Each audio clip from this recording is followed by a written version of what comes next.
Salut à tous, salut tout le monde, salut, super content de passer ce moment ensemble, même si c'est à distance, c'est quand même un moment qui est important pour nos vies parce que c'est Noël, c'est une période de Noël. Et je sais pas si vous ressentez aussi dans le climat ambiant, on a envie de vivre Noël.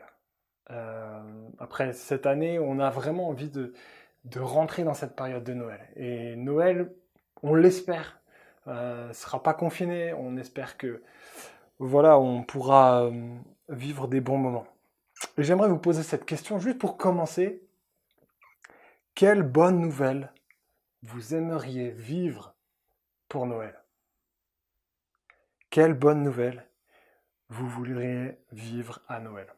Qu'est-ce qui vous, au fond, qu'est-ce que vous aspirez le plus? De quoi auriez-vous besoin vraiment pour ce Noël? Et je sais que une bonne nouvelle, je sais pas ce que ça fait écho chez vous, mais c'est vraiment le moment où on oublie tout le reste en fait. On est content de vivre cette bonne nouvelle et presque tous nos soucis s'échappent. Et voilà, on pense forcément à une bonne nouvelle quand on gagne au loto, ou alors quand on a un nouvel enfant. Petite dédicace à la famille Bouton qui a eu, qui a vécu l'arrivée de Jesse avant-hier, et donc bravo encore à vous. C'était une bonne nouvelle, c'est une bonne nouvelle. Et j'aimerais voilà, vous proposer sur le chat là d'écrire qu'est-ce qui pour vous pour Noël serait une vraie bonne nouvelle. Et j'imagine ouais, que vous avez chacun des bonnes nouvelles différentes qu'on aimerait vivre.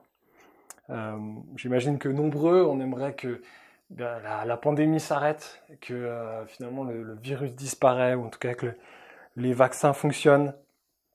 Peut-être que finalement la bonne nouvelle, ce serait une sécurité à la fois physique mais aussi financière. Je pense que c'est peut-être la chose qui va peut-être le plus être dit sur le chat. Peut-être que nous espérons vraiment le plus cette année, c'est une sécurité. Une sécurité vraiment au niveau de notre famille, peut-être nos amis, mais même vers le monde. On aimerait, euh, on aimerait avoir comme une assurance tout risque, mais qui fonctionne vraiment. Désolé pour les assurances, mais ouais, on aimerait ça en fait. On aimerait une sécurité, une assurance tout risque. Ce serait tellement bien en fait. Et peut-être que certains d'entre nous, on n'est pas forcément à fond dans la sécurité, on va dire, au niveau de notre santé, on ne se sent pas en danger. Et peut-être, pour certains, la bonne nouvelle, ce serait peut-être d'être euh, moins seul pendant ce Noël. Peut-être que ce serait vraiment de vivre des moments relationnels forts, peut-être que ce serait vraiment revivre un bon moment en famille ou entre amis, un moment qui nous fait du bien. Euh, mais peut-être que c'est autre chose encore. Peut-être qu'une de nos aspirations les plus profondes, ce serait vraiment de retrouver notre valeur. Enfin, comprendre qu'on a vraiment une place, peut-être ouais, on sente qu'on est utile. Euh, Peut-être qu'une aspiration profonde sur cette fin d'année, ce serait retrouver du sens. Retrouver du sens à nos vies. Pourquoi, pourquoi on fait métro, boulot, dodo? Là, on l'a vraiment bien vécu pendant les confinements. Euh, c'était presque ça, une routine au quotidien, à juste métro, boulot, Netflix, dodo peut-être, ou d'autres. Il y avait une routine. Et on peut se poser en fait cette question en fin d'année, quel est le sens de notre vie? Euh, Finalement, quelle serait notre bonne nouvelle pour tout ça? Est-ce que notre bonne nouvelle qu'on aimerait vivre va vraiment répondre de manière durable à notre bonheur? Cette bonne nouvelle, est-ce qu'elle va, est-ce qu'elle va fonctionner? C'est ça aussi la question. C'est-à-dire que on aimerait vivre euh, ouais, des moments joyeux, mais la grande question aussi, c'est est-ce que ces moments vont durer? Est-ce qu'on va vraiment vivre ce, ce- ce bonheur, cette paix de manière durable?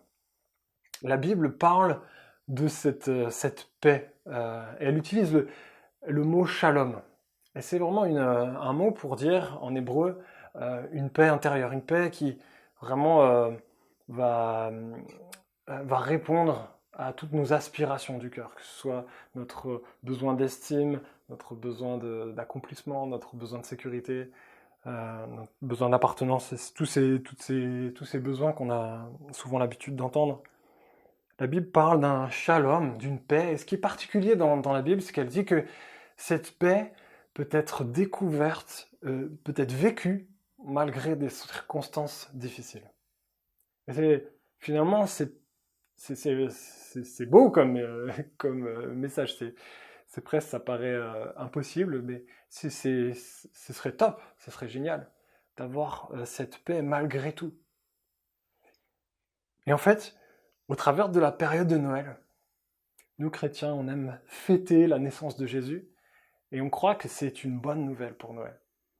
Justement, on croit que c'est une bonne nouvelle parce qu'on croit qu'elle répond à ce désir de paix que nous avons dans nos cœurs. Qu'il y a une paix accessible, une paix malgré tout, malgré toutes les circonstances, une paix qui est possible. Et pour ça, je vous propose qu'on découvre un passage de la Bible qui, pour vous situer un peu dans le contexte, on se trouve justement à l'époque de Jésus. Et on va lire ça dans Luc 2, versets 25 à 38. Et en fait, c'est un passage qui fait la rencontre entre deux personnes âgées et le bébé Jésus. On est dans un contexte spécial, hein, on est à Jérusalem, et donc on est dans un contexte juif où les parents de Jésus, Joseph et Marie, avaient la tradition, avaient ça à cœur, c'était d'amener Jésus à Jérusalem au temple pour le consacrer à Dieu. Et en allant au temple, en fait, ils rencontrent deux personnes âgées, Siméon et Anne. Et en fait, ces deux personnes qui vont nous apprendre un petit peu plus de ce qu'est la bonne nouvelle de Noël, la bonne nouvelle de la naissance de Jésus. Et ces deux personnes sont très croyantes. Elles croient en Dieu, en Dieu de voilà, le Dieu créateur. Et du coup, ils vont rencontrer, enfin en tout cas, ils vont croiser la route du bébé Jésus. Et je vous lis ce passage, donc dans Luc 2, versets 25 à 38. Or, il y avait à Jérusalem un homme appelé Siméon. Cet homme était juste et pieux. Il attendait la consolation d'Israël, et l'Esprit Saint était sur lui. Le Saint-Esprit lui avait révélé qu'il ne mourrait pas avant d'avoir vu le Messie, le Seigneur. Il vint au temple, poussé par l'Esprit, et quand les parents amenèrent le petit enfant Jésus pour accomplir à son sujet ce qu'il avait prescrit dans la loi, il le prit dans ses bras, bénit Dieu et dit : « Maintenant, Seigneur, tu laisses ton serviteur s'en aller en paix, conformément à ta promesse. Car mes yeux ont vu ton salut, salut que tu as préparé devant tous les peuples, lumière pour éclairer les nations et gloire d'Israël, ton peuple. » Joseph et la mère de Jésus étaient émerveillés de ce qu'on disait de lui. Siméon les bénit et dit à Marie, sa mère : « Cet enfant est destiné à amener la chute et le relèvement de beaucoup en Israël, et à devenir un signe qui provoquera la contradiction. Toi-même, une épée te transpercera l'âme.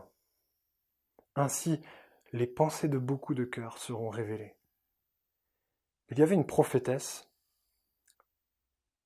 Anne, fille de Phanuel, de la tribu d'Azer. Elle était à un âge très avancé.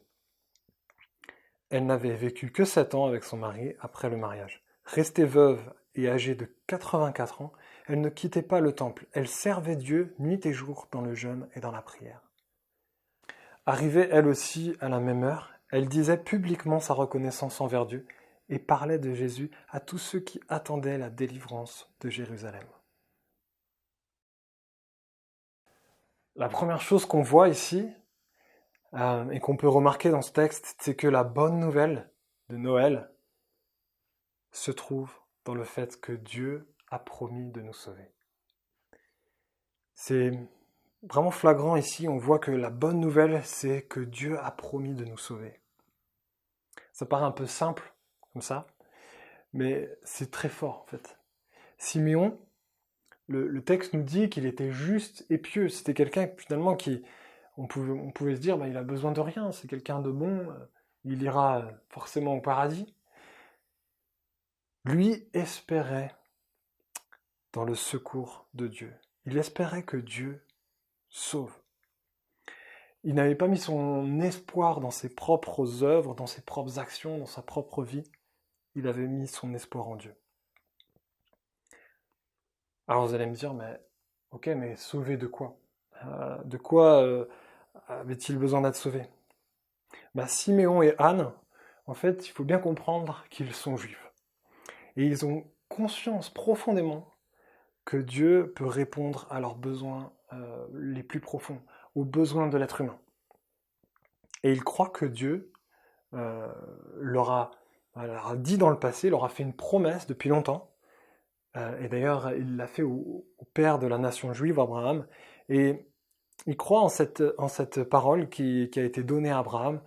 Dieu avait dit, je te bénirai et ta descendance bénira les nations. C'est une promesse qui était sur le peuple juif et il savait que Dieu allait répondre à un besoin le plus profond au plus profond de l'être humain, mais qui de manière mondiale.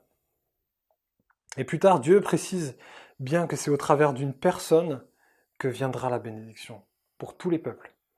En fait, cette personne serait ce qu'on appelle le Messie. Il viendra dans la descendance d'Abraham et viendra répondre aux besoins le plus profond de l'être humain. Simon et Anne le croient et en fait, ils attendent ce Messie promis. Ils croient dans les promesses que Dieu avait faites, qu'il allait sauver de lui-même. Et c'est intéressant de voir que la bonne nouvelle de Noël ne commence pas par des bons conseils, les 5 conseils pour vivre une bonne vie, ou un manuel pour vraiment être un bon croyant, ou une nouvelle révélation. En fait, la bonne nouvelle vraiment centrale de la Bible, parce que là, le passage de Noël, c'est vraiment le centre de la Bible, du cœur du message de la Bible. Et bien, la bonne nouvelle se trouve dans une personne. Finalement, c'est un peu comme si on avait un sauvetage de Dieu. On a tendance à croire souvent que la religion chrétienne, ou même la religion en général, c'est une série de dogmes et de règles pour être quelqu'un de meilleur, pour quelque part un petit peu s'élever vers Dieu. Comme s'il fallait créer une tour pour aller s'élever vers Dieu. Mais en fait, c'est pas vraiment ça. Si on regarde bien la particularité en plus du message chrétien, ce n'est pas que Dieu veut nous donner des bonnes règles pour qu'on s'élève, mais il veut surtout nous sauver. Il veut nous rencontrer, il veut nous sauver. Pour prendre une image, voilà, finalement, c'est comme si on était en train de se noyer. La Bible nous dit qu'il y a comme une urgence, en fait. Qu'on n'est pas simplement autosuffisant, mais que vraiment on est en détresse. On se noie. Et si on peut prendre cette image, c'est une image qui résume bien un petit peu aussi ce que la Bible dit de l'être humain, c'est qu'il est comme en train de se noyer. Et en fait, Dieu n'envoie pas un manuel pour apprendre à nager. Vous imaginez, envoyer un manuel à quelqu'un qui est en train de se noyer, ça n'a aucun sens. Dieu n'envoie pas un manuel, mais il envoie un sauveur. En quelque sorte, il envoie quelqu'un pour nous sauver. C'est toute la logique d'un Dieu qui est aussi relationnel. Un Dieu qui n'est pas juste distant de nous, mais qui veut se rendre proche. Et on lit ici Siméon dans le texte, il nous dit il nous dit ça, il dit « Tu laisses ton serviteur s'en aller en paix, conformément à ta promesse, car mes yeux ont vu ton salut. » C'est la bonne nouvelle de Noël, c'est que Dieu ne nous a pas oubliés. En fait, malgré tout, malgré ces circonstances où c'est parfois difficile, Simeon sait que c'est ton salut, c'est le salut de Dieu, c'est Dieu qui sauve. Dieu n'est pas distant de nous, mais il nous cherche, il veut nous sauver. Et voilà, il sait qu'on vit des galères, il sait que parfois la vie elle est pas simple. La bonne nouvelle pour Siméon et Anne, ce n'est pas une naissance simplement, c'est une venue. C'est la venue du Messie, et le Messie qui est particulier, qui pour eux est comme la réponse de Dieu. En fait, on verra plus tard que ce Messie n'est pas n'importe qui, c'est Dieu lui-même qui s'est incarné dans un bébé. Alors je sais que ça peut devenir ça peut sembler fou que Dieu s'incarne et naisse d'une vierge, de la Vierge Marie, mais si on part du principe que Dieu est tout puissant et qu'il peut faire ce qu'il veut, en fait finalement on peut se dire qu'il est capable de tout, il est capable de faire ça. Et je vous invite à pas seulement rester bloqué ou constater cette chose un peu incroyable du miracle de la naissance d'une vierge et que Dieu s'incarne dans un être humain. C'est simple, c'est simple et en même temps c'est fou, mais la signification est vraiment incroyable, elle est vraiment belle. Ça signifie que Dieu s'est impliqué dans notre humanité en fait. Il s'est rendu accessible. Il est le Dieu qui a créé toutes les étoiles et il s'est limité dans un bébé. Vous voyez, il a dû apprendre à parler, il a dû apprendre à marcher. Dieu qui est glorieux et qui sait tout faire, a choisi de se limiter et de s'incarner pour nous rejoindre. C'est vraiment une caractéristique incroyable de Dieu. Dieu qui se présente dans la Bible est un Dieu courageux, qui s'est mouillé en quelque sorte, qui a pris le risque de se limiter. Et ce passage nous montre que la paix ne se trouve pas dans ce que nous devons faire, mais dans ce que Dieu a fait. La paix ne se trouve pas dans ce que nous devons faire, mais dans ce que Dieu a fait. C'est ça la bonne nouvelle. Ce n'est pas une religion où il faut faire des prières et lire la Bible ou lire des trucs pour que nous puissions trouver la paix. Il faut surtout que nous trouvions Jésus. Il faut surtout que nous rencontrons Jésus. On peut se demander si pour nous avons vraiment besoin d'un sauveur, vraiment besoin de ce Jésus, quelque part. Est-ce que finalement c'est pas quelque chose qui a été fait pour certaines personnes? Eh bien, ce passage nous dit que la bonne nouvelle, c'est une consolation et une délivrance. Siméon va dire, on va voir dans le texte qu'il attendait la consolation d'Israël. Et pourquoi cette consolation? En fait, parce que le peuple se sentait seul, peut-être même se sentait pas à la hauteur, comme si il avait été délaissé en fait. Et lorsqu'on a la consolation, c'est lorsque quelqu'un vient compatir, vient nous dire qu'il est avec nous.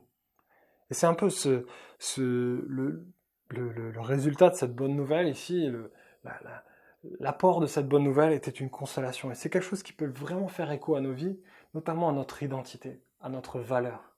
La consolation, c'est Dieu qui montre que nous avons une valeur à ses yeux, que finalement, on est important en fait. Et puis la deuxième chose, on voit Anne qui parle de délivrance, la délivrance de Jérusalem, parce que oui, ça faisait écho au peuple juif qui avait été délivré de l'esclavage. Et les Juifs avaient en tête que le Messie viendrait libérer comme il a été libéré de l'esclavage égyptien à l'époque. Et ça, c'est aussi quelque chose qui fait vraiment écho en nous, parce que cette délivrance est liée à nos actes. Elle est liée à notre, quelque part, le fait qu'on est lié au péché, le fait de faire des choses qu'on ne veut pas, et puis parfois regretter, parce que finalement, on est un peu lié par ouais, nos mauvaises actions, quelque part, nos mauvaises décisions. Et ici, la délivrance de Jérusalem, c'est vraiment cette idée que cette bonne nouvelle nous libère, nous pardonne, nous, nous restaure. Euh, voilà, il y a vraiment cette idée de pardon qui est liée à nos actes. Et c'est fort de voir Siméon qui, à son âge, euh, n'est plus tellement peureux de la mort, mais qui veut partir en paix. Il est soulagé de voir que Dieu veut le sauver de lui-même. Dieu a un plan de sauvetage. Il tient ses promesses. Il ne nous a pas oubliés. Il ne l'a pas oublié. Et quelque part, même s'il a dû attendre, même s'il a dû persévérer, il savait que Dieu tiendrait ses promesses. Et, et il est parti en paix, en fait. Il avait cette conviction. Il n'a pas tout compris, mais il savait que Dieu sauve de lui-même. Et c'est beau ça. C'est vraiment quelque chose que moi j'aspire. Je sais que quand on arrive en fin de vie, nos aînés nous disent des fois c'est difficile parce qu'on a justement on a les épaules lourdes, on a voilà des expériences plus ou moins douloureuses que nous avons vécues. Et j'ai toujours en tête le souvenir de mon grand-père qui a pas toujours été croyant, mais qui a fait la guerre et qui euh, a été blessé sur le front et il a été aveugle de guerre. Et la personne qui lui a parlé de Jésus. Sur le chemin, il lui a dit qu'il y a un vrai espoir en Jésus. Et mon grand-père a, a fait le choix enfin, il a quelque part euh, cru en ce Jésus dont on lui parlait. Et c'était fort parce que il avait, c'est vrai, plein de raisons d'être en colère après Dieu, après cette guerre, et puis après l'horreur de la guerre, mais aussi de sa perte de sa vue. Il avait une joie de Dieu, qui me marquera toujours. Un de ses chants préférés, c'était Je sais qu'un jour, mes yeux verront Jésus. Et c'est une chanson que je chante à mes enfants des fois. Et c'est vraiment fort parce que souvent il disait qu'il avait perdu la vue physique, mais il avait retrouvé une vue spirituelle, une vue avec son cœur, une vue, la découverte de Dieu. Et il avait vraiment cette joie de Dieu malgré l'horreur de ce qu'il avait vécu. Et je trouve ça fort. Et on voit aussi au travers de Siméon et Anne qui a aussi une vie un peu difficile, pas mal difficile, qui a perdu son mari, qui est veuve pendant des années et des années. Elle, elle est reconnaissante en fait. On lit dans ce texte qu'elle est pleine de joie, qu'elle loue Dieu, qu'elle est reconnaissante. Voilà les produits, le produit de la foi qu'on peut mettre en cette bonne nouvelle. Mais cette bonne nouvelle ne se vit pas sans lutte. C'est vraiment ce qu'on voit au milieu de ce texte, c'est un peu le passage qu'on aimerait enlever. Euh, Finalement, au milieu, en fait, il est dit que, enfin, c'est Siméon qui s'adresse à Marie et qui lui dit, cet enfant est destiné à amener la chute et le relèvement de beaucoup en Israël, et à devenir un signe qui provoquera la contradiction. Toi-même, une épée te transpercera l'âme. Ainsi, les pensées de beaucoup de cœurs seront révélées. Voilà un passage, c'est vrai que Joseph et Marie, eux, ils étaient émerveillés de voir tout ce que Jésus allait apporter au monde. Mais en même temps, Siméon les remet un peu les pieds sur terre et leur dit, mais cette bonne nouvelle, elle produit quand même une épreuve. Elle produit une lutte. Et elle dit, certains vont chuter. Certains vont vont pas croire, ils vont pas, tout le monde ne va pas adhérer à ce message de Jésus. Tout le monde ne va pas dire que Jésus pardonne. Certains vont dire, mais non, moi je veux faire des œuvres et je veux me sauver moi-même. J'ai pas besoin de Dieu pour être heureux dans cette vie. J'ai pas besoin de Dieu euh, pour trouver ma sécurité. Et Jésus ne va pas faire l'unanimité en fait. Et il dira même que ça va transpercer l'âme de Marie, et c'est vrai, Jésus va être crucifié. Et on voit dans la crucifixion que Marie était là, et elle voyait son fils être crucifié. C'est un passage douloureux. Mais pour nous chrétiens, c'est aussi, pour ceux qui veulent suivre Jésus, c'est aussi, il faut le dire, une épreuve. Il y a une lutte pour saisir cette bonne nouvelle. C'est une lutte non seulement envers ce qu'on peut appeler le diable, qui ne veut pas vraiment qu'on aille vers Dieu, mais c'est aussi une lutte envers nous-mêmes. Il faudra lutter contre le désir de vouloir tout contrôler. Si on veut saisir cette bonne nouvelle de Dieu qui vient nous sauver, il faudra accepter de prendre la main, d'être aidé par Dieu. Et ça, parfois, ça pique un peu notre orgueil.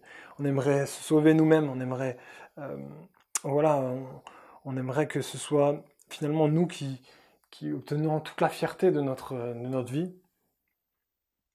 On veut lutter pour pas qu'on ait de Dieu, pas qu'on ait un roi. Et avoir un roi, ça veut dire qu'on doit obéir. Et c'est quelque chose qui va provoquer une lutte en nous, une contradiction en nous. Si on veut avoir un roi, ça veut dire qu'on va se soumettre. On n'a pas envie vraiment de se soumettre.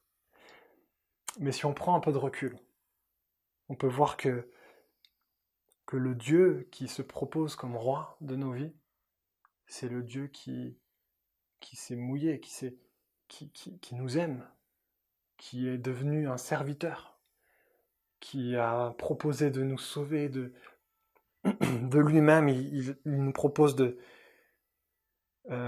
d'être notre sauveur, notre sauveteur. C'est ce Dieu-là qui se propose de nous sauver. C'est pas un Dieu ou un roi tyran, c'est un Dieu qui nous aime. Alors voilà, la bonne nouvelle qu'on voit ici, c'est une paix durable qui se trouve quand nous croyons que Jésus est venu pour nous aider. Il y a une vraie paix durable malgré des circonstances difficiles. Et moi je vois dans nos vies, dans la vie de beaucoup de chrétiens, il peut y avoir des circonstances difficiles, mais Dieu peut donner cette paix durable dans la foi en Jésus, dans la foi dans ce Jésus qui vient nous aider. Et pour cela, il faut s'abandonner. Je vous encourage, si vous ne l'avez pas encore fait, lâchez, abandonnez-vous à Dieu. Vous allez voir, c'est vrai que ça va créer une lutte en vous, mais il y a une vraie joie et une vraie reconnaissance, une vraie paix à laisser nos vies dans les mains de Dieu et à dire, ok Dieu, je veux que tu sois mon roi. Tim Keller, un pasteur que vous savez déjà, j'aime beaucoup, il a dit un jour, la foi chrétienne n'est pas une négociation, mais un abandon. C'est pas une négociation, mais un abandon. Et notre plus grand motif pour nous abandonner à lui, et notre plus grande raison pour nous abandonner à lui ne peut pas être ce qu'il fera en nous. Ce doit être de l'aimer pour ce qu'il a fait pour nous.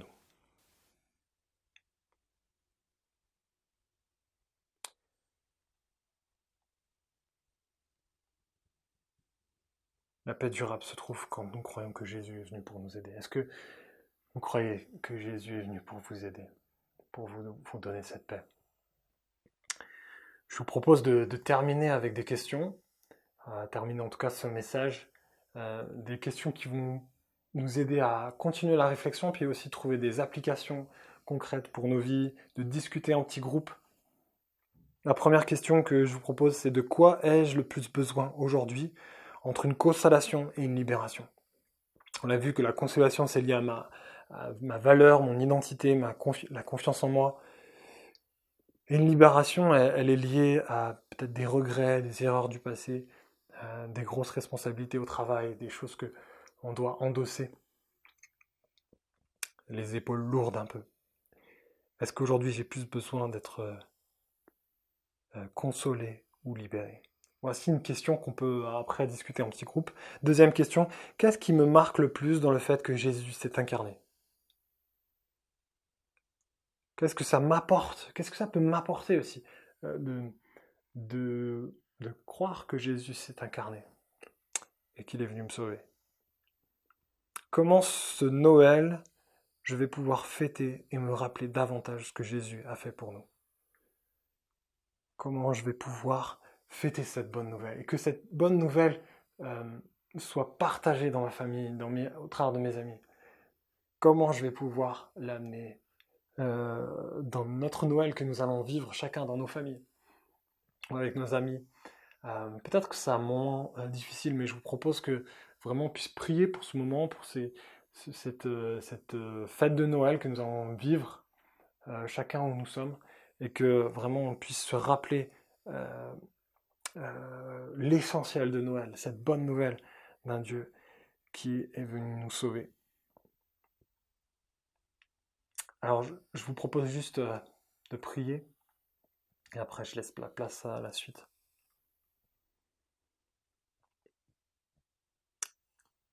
Seigneur mon Dieu, je te remercie pour le Dieu courageux que tu es. Et on a du mal à imaginer ce que ça a dû être pour toi de venir t'incarner et puis quelque part même d'être pas tellement considéré comme Dieu au départ. Et voire même d'être rejeté, critiqué, crucifié.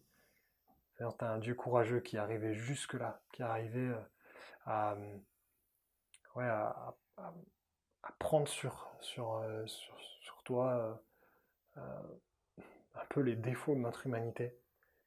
Et tu nous offres une vraie consolation et une vraie délivrance, une vraie libération. Et je te remercie pour ça. Je te prie que chacun d'entre nous puisse saisir encore la grandeur de ce que tu as fait, combien tu es venu euh, ouais, nous apporter une vraie consolation, nous dire que tu es avec nous, et en même temps une délivrance par rapport à nos actes, à nos, ouais, peut-être nos erreurs ou même nos responsabilités qui sont des fois trop lourdes. Merci parce que tu nous proposes de rentrer dans ta famille. Merci parce que tu proposes d'être un roi pour nous, mais un bon roi. Un roi qui prend soin de nous, un roi serviteur. Ouais, je te prie vraiment qu'on puisse chacun vivre cette nouvelle relation avec toi et que Noël soit un peu différent parce que, pas parce qu'il y a le Covid et tout, mais parce qu'on on on s'est accroché à toi pendant ce Noël. Pendant cette période de Noël, on s'est accroché à la bonne nouvelle que toi, tu es venu nous sauver et nous offrir une vie avec toi aussi, Seigneur, et une vie qui dépasse ce qu'on imagine et qui va au-delà de notre vie terrestre. Ouais, merci mon Dieu pour qui tu es. Merci pour le Père que tu es. Amen.